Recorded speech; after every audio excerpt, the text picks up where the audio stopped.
Teede ehituses on lõpuks näha esimesi lootuskiiri, sest pärast mitut aastat alarahastust on nüüd terendamas riigi poolt miljard eurot taristu ehituseks. Aga kui palju see tegelikult aitab? Teede ehitus on viimastel majanduslikult keerulistel aastatel olnud tähelepanuta. Nüüd suurenenud rahastuse aluseks on peamiselt maksutulud, sealhulgas ka mootorsõidukimaks ning välisrahastus, mis hõlmab Euroopa Liidu ühtekuuluvusfondi vahendeid, mis on suunatud ka sõjalise liikuvuse tarbeks maanteedel ja raudteedel. Teedemaastikul on siiski mõõdukas optimism tekkinud ja just selle tänu valitsuse viimasele otsusele, et me lähima 4 aasta jooksul ikkagi praktiliselt investeerime Eesti teedesse lähes miljard eurot.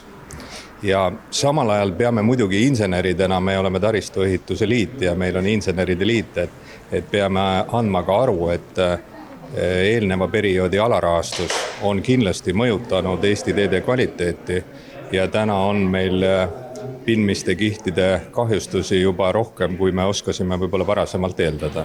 Lisarahastust on tarvis, et parandada kõige kriitilisemaid teelõike, tõsta liiklusohutust, kruusateedele tolmuvabad katted lisada ja minna edasi ka oluliste projektidega.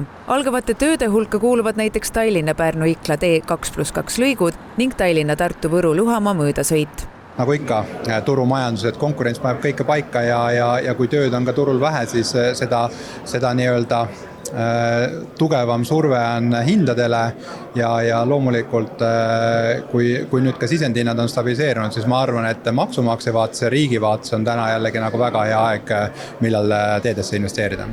Kuigi olukord on rahaliselt paranemas, hoiatab värske Riigikontrolli aasta aruanne, et Eesti teede ja raudteede arendamiseks on järgmise 5 aasta jooksul siiski puudu vähemalt 1,35 miljardit eurot. Raha napib isegi vähendatud eesmärkide täitmiseks, mistõttu tuleb senised plaanid ja prioriteedid realistlikult üle vaadata. Selle tõttu, et ka Rail Balticusse on loomulikult suunatud palju ressurssi, siis just Euroopa tasemelt ressurssi, siis see tegelikult kõik on tähendanud seda, et teedevõrk on just jäänud vaeslapse rolli.